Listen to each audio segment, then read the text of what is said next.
नमस्कार दोस्तों, मैं स्वागत करता हूं आपका। आज हम बात करेंगे अपने पड़ोसी देश बांग्लादेश की, जिसकी स्थिति बहुत ही ज़्यादा असामान्य बनी हुई है। यह स्थिति असामान्य क्यों बनी हुई है? आखिर क्यों अपने ही देश में शेख हसीना को दूसरे देश में राजनीतिक शरण लेनी पड़ी? क्या कारण है कि लोग भारी मात्रा में सड़कों पर प्रदर्शन कर रहे हैं? आखिर क्यों स्कूल कॉलेज पूरी तरीके से शट डाउन कर दिए गए हैं और इंटरनेट भी पूरी तरीके से बंद कर दिया गया है? आज हम सब कुछ इस वीडियो में जानेंगे कि बांग्लादेश की स्थिति ऐसी क्यों बनी हुई है और 15 वर्ष प्रधानमंत्री रहने के पश्चात भी शेख हसीना को क्यों देश से निकाल दिया गया। इस आंदोलन के पीछे का कारण आरक्षण, रिजर्वेशन है। वह आरक्षण जो बांग्लादेश में पब्लिक सेक्टर में 56% सीटों को आरक्षित करता है। यह आरक्षण अलग अलग वर्ग के लिए है। इसका अर्थ है कि केवल 44% सीटें ही ऐसी हैं जो मेरिट बेस पर नौकरियां प्राप्त करवाती है, अर्थात 56% सीटों पर आपके आरक्षण की व्यवस्था है और 44% सीटें ऐसी हैं जिन पर आपके मेरिट बेस पर नौकरियां प्राप्त की जा सकती हैं। यह आरक्षण व्यवस्था दोस्तों भारत की व्यवस्था से बिल्कुल अलग है। भारत में जहां जाति धर्म आधार पर आपको आरक्षण प्रदान किया जाता है, वहीं बांग्लादेश में फ्रीडम फाइटर के बेसिस पर यह आरक्षण की व्यवस्था दी जा रही है। इस व्यवस्था को समझने के लिए हमें पहले बांग्लादेश के इतिहास को थोड़ा समझना पड़ेगा। जैसा कि आप सभी जानते हैं, स्वतंत्रता से पूर्व पाकिस्तान और बांग्लादेश यह दोनों ही भारत के अंग थे, परंतु स्वतंत्रता के समय भारत का धार्मिक रूप से विभाजन हुआ और इस विभाजन के कारण ही पाकिस्तान नाम के एक नए देश का उदय हुआ। जब पाकिस्तान को बांटा गया तो उस समय हमारे देश में दो बहुसंख्यक मुस्लिम क्षेत्र थे, पंजाब और बंगाल। पंजाब वाला हिस्सा पश्चिमी पाकिस्तान और बंगाल वाले हिस्से को पूर्वी पाकिस्तान बनाया गया। पूर्वी पाकिस्तान वाले क्षेत्र में लगभग 90% लोग बंगाली भाषा बोलते थे और 10% से भी कम लोग उर्दू भाषा बोलते थे वहाँ पे। वही पश्चिमी पाकिस्तान ने जबरन उर्दू भाषा को पूर्वी पाकिस्तान के लोगों पर थोपना चाहा और साथ ही पूर्वी पाकिस्तान के लोगों के साथ आर्थिक असमानता भी की। जहां नवंबर 1970 में आपके भोला साइक्लोन आया तो लगभग 3 लाख से अधिक लोगों की मृत्यु हुई पूर्वी पाकिस्तान में। वहीं पाकिस्तान की सरकार ने इन लोगों की सहायता तक नहीं की, ज्यादा एफर्ट नहीं दिखाया सहायता को लेकर। वहीं पूर्वी पाकिस्तान के लोगों के साथ राजनीतिक असमानता भी देखने को मिली, जहां 1970 के आम चुनाव में आवामी लीग को पूर्वी पाकिस्तान से अकेले 162 सीटें प्राप्त हुई, जिसका सीधा सा मानना था कि आवामी लीग के नेता शेख मुजीबुर रहमान को पाकिस्तान का प्राइम मिनिस्टर बनाया जाए। परंतु उसी समय आपके पाकिस्तान के army chief general Yahya Khan ने 1970 के चुनाव को मानने से इनकार कर दिया, जो कहीं ना कहीं पूर्वी पाकिस्तान के साथ पॉलिटिक्स डिस्क्रिमिनेशन को भी दर्शाता है। इन सब परिस्थितियों के पश्चात पश्चिमी पाकिस्तान ने पूर्वी पाकिस्तान के लोगों के ऊपर अत्याचार किया, जिसके परिणाम स्वरूप लगभग 80 लाख लोग भारत में शरणार्थी बनने पर मजबूर हुए।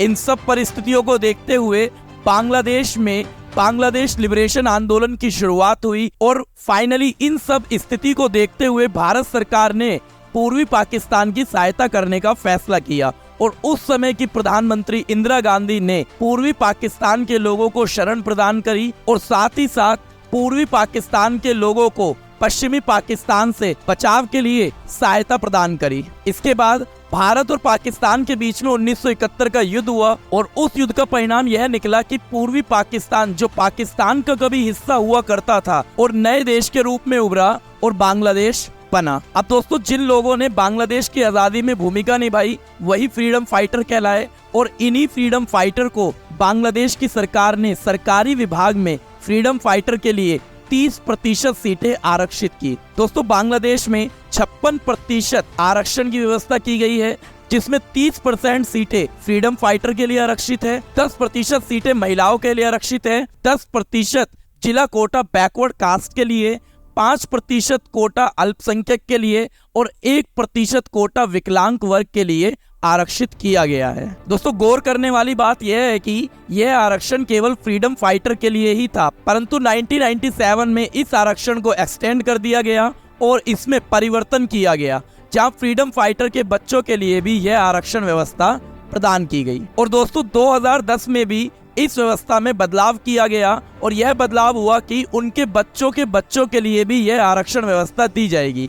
इस आरक्षण को लेकर ही 2012 और 13 में बांग्लादेश के ढाका में बहुत से बड़े मूवमेंट देखने को मिले। वहीं जहां बांग्लादेश सिविल सर्विस में हर साल 3000 वैकेंसी आती हैं, जिसमें 4 लाख से अधिक बच्चे कॉम्पिटिट करते हैं, परंतु इन सब के बीच में यह रिजर्वेशन व्यवस्था पूर्ण रूप से छात्रों के लिए निराशाजनक बनी हुई है। वहीं इसी व्यवस्था को देखते हुए 2018 में बांग्लादेश के छात्र संगठन ने बांग्लादेश के सरकारी विभाग में आरक्षण व्यवस्था को लेकर रिफॉर्म करने के लिए विरोध किया और यह अक्टूबर 2018 में सरकार ने संगठन छात्र की बात मानकर फर्स्ट क्लास और सेकंड क्लास विभागों में आरक्षण को निरस्त करने का कार्य किया। परंतु 2021 में फिर फ्रीडम फाइटर के परिवार के लोगों ने इस रिजर्वेशन व्यवस्था को पुनः लागू करने के लिए बांग्लादेश के कोर्ट में पिटीशन फाइल की और 2024 में कोर्ट ने अपना फैसला देते हुए रिजर्वेशन व्यवस्था को पुनः लागू करने का फैसला दिया। इसी के पश्चात सामान्य छात्र संगठन और कोटा छात्र संगठनों के बीच में आपसी मनमुटाव हुआ और यह मनमुटाव इतना बढ़ गया कि इसने एक हिंसा का रूप ले लिया। और अब यह बात आई कि यह कौन डिसाइड करेगा कि कौन फ्रीडम फाइटर के परिवार के लोग हैं और कौन फ्रीडम फाइटर के परिवार के लोग नहीं हैं। दोस्तों, यह अधिकार भी सरकार को दिया गया और सरकार यह तय करेगी कि कौन फ्रीडम फाइटर के परिवार के लोग हैं जिन्हें आरक्षण दिया जाएगा और कौन ऐसे लोग हैं जो फ्रीडम फाइटर के परिवार के नहीं हैं। इन सब के बीच में सरकार पर भ्रष्टाचार को लेकर भी आरोप लगाए जाने लग गए और शेख हसीना को आपके डिक्टेटर कहा जाने लग गया। और इसके पश्चात यहाँ पर अपोजिशन पार्टी ने भी अपना पूरा रोल निभाया, जैसे बीएनपी बांग्लादेश नेशनल पार्टी जो अपोजिशन पार्टी है, जिसने इस पूरी हिंसा क्रम को राजनीतिक रूप देने का कार्य किया और जनता को शेख हसीना के खिलाफ भड़काना आरंभ कर दिया। इसके पश्चात सरकार ने इन सब हिंसा को रोकने के लिए लगभग 8000 से अधिक पैरामिलिट्री फोर्स, पुलिस द्वारा टीयर गैस, पानी का प्रयोग और रबड़ बुलेट का प्रयोग किया ताकि इस हिंसा को रोका जा सके। वहीं ढाका की यूनिवर्सिटी के बाहर नारे लगाए जाते हैं सरकार के खिलाफ और आरक्षण समाप्ति के खिलाफ। इन सब प्रदर्शन और हिंसा को देखते हुए शेख हसीना को अपने ही देश से निकाल दिया गया और वहीं बांग्लादेश में मार्शल लॉ को पूरी तरीके से लागू कर दिया गया। शेख हसीना जिन्हें देश से निकाल दिया गया, वह भारत में राजनीतिक शरण लेने पर मजबूर हुई। इसके पश्चात लगभग 5 लाख से अधिक लोग सड़कों पर हिंसा करने के लिए उतरे। बता दें कि दोस्तों, बांग्लादेश की सेना की संख्या लगभग 1.5 लाख के आसपास है। वहीं सड़कों पर 5 लाख से अधिक लोगों को नियंत्रण कर पाना बहुत ही ज्यादा मुश्किल हो गया था। वहीं आप देखेंगे कि लोग किस प्रकार बांग्लादेश के पार्लियामेंट में घुस रहे हैं और शेख हसीना के घर पर पूर्ण रूप से कब्जा करना शुरू कर दिया है। तो दोस्तों, यह वह व्यवस्था है आरक्षण की जहां पर पूर्ण रूप से बांग्लादेश में लोगों ने आपके विरोध करना प्रारंभ कर दिया था। आई होप सो आपको क्लियर हुआ होगा कि आरक्षण रिजर्वेशन को लेकर किस तरीके से बांग्लादेश के छात्र संगठनों ने किस तरीके से बांग्लादेश में आंदोलन प्रारंभ किया और आंदोलन इतना भीषण हुआ कि वो हिंसा का रूप ले लेता है। दोस्तों, वहीं 8 अगस्त को बांग्लादेश में अंतरिम सरकार का गठन किया गया, जिसके मुखिया के रूप में मोहम्मद यूनुस ने शपथ ली। वहीं दोस्तों, बांग्लादेश में अल्पसंख्यक लोगों के साथ बहुत ही ज्यादा हिंसा की जा रही है। वहां लगभग 1,25,00,000 के आसपास हिंदू रहते हैं, जो मुसलमान समुदाय द्वारा वहां पर हिंदू परिवारों के घरों को जलाया जा रहा है, मंदिरों को तोड़ा जा रहा है। यह बहुत ही दुखद बात है। हम वहां की अंतरिम सरकार के प्रधानमंत्री मोहम्मद यूनुस से विनती करेंगे कि वहां के हिंदुओं को सुरक्षा प्रदान करें और भारत सरकार भी यह देखे कि बांग्लादेश में जो हिंदू हमारे भाई बहन हैं, उनको सुरक्षा मुहैया कराई जाए और सरकार से बातचीत करें। दोस्तों, भारत के कई पड़ोसी देशों में बीते कुछ समय पहले कई राजनीतिक अस्थिरता देखने को मिली है,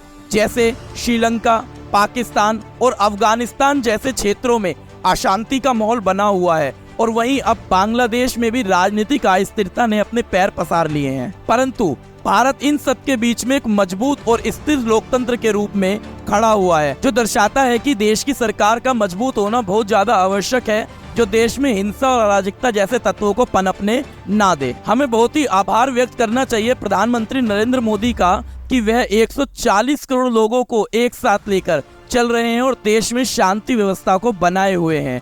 हम उम्मीद करते हैं कि बांग्लादेश में जल्दी स्थिति सामान्य हो और हमारे हिंदू भाई बहन वहाँ पर सुरक्षित रहें और सभी लोगों पर, हमारे हिंदू भाई बहन वहाँ पर सुरक्षित रहें और सभी लोग वहाँ पर अमन और चैन से रहें। तो दोस्तों उम्मीद करता हूँ कि आपको यह वीडियो क्लियर हुई होगी और आपको पता लग गया होगा कि बांग्लादेश में जो हिंसा भड़की है और जो इतनी तनाव की स्थिति बनी हुई है, जिसके बीच आपके शेख हसीना जो 15 वर्ष प्रधानमंत्री रहने के बावजूद भी आपके देश से निकाल दी गई, क्या उसका कारण था आपको समझ आ गया होगा। तो दोस्तों इस वीडियो को आप ज़्यादा से ज़्यादा शेयर कीजिए ताकि लोगों को पता लग सके कि बांग्लादेश की स्थिति इतनी असामान्य क्यों बनी हुई है। मिलते हैं आपसे नेक्स्ट वीडियो में, जब तक के लिए शुक्रिया, धन्यवाद, जय हिंद।